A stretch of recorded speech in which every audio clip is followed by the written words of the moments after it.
pas qu'on me fasse ce qu'on lui a fait. Je ne veux pas qu'on m'écarte les jambes. Je ne veux pas qu'on me tienne et qu'on me coupe. Même si sa famille en parle et en reparle tout le temps, n'avorte pas juste parce que je suis une fille. Laisse tes parents enfermés dehors et avale la clé. Il ne te haïra pas.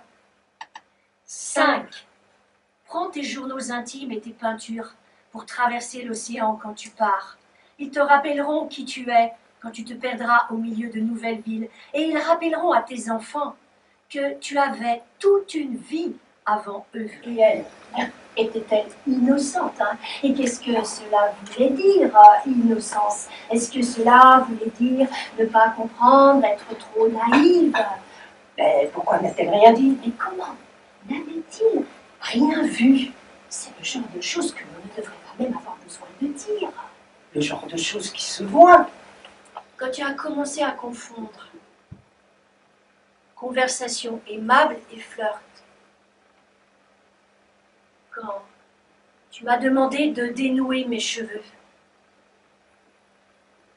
quand au lieu de me conduire chez moi, vers le carrefour qui brillait de lumière et de vie, tu as tourné à gauche, vers la route qui ne mène nulle part.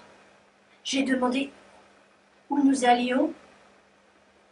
Tu as demandé si j'avais peur.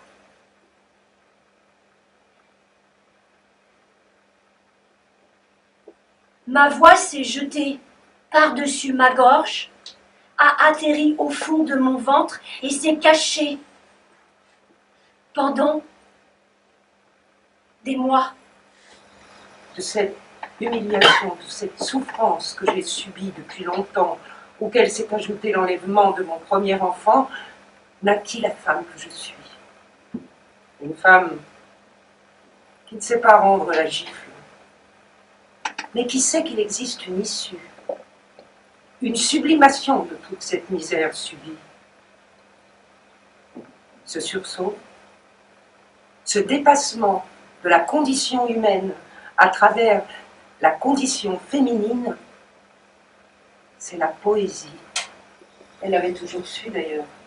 À la façon dont elle était sa préférée, à ses caresses trop douces, à tous ses cadeaux et ses sourires. Et on l'avait haï d'être tellement adoré par ce grand-père triomphe. Ce grand-père héroïque et solennel, tellement distant avec ses filles à lui, presque froid. Oui, sa mère l'avait haï, elle.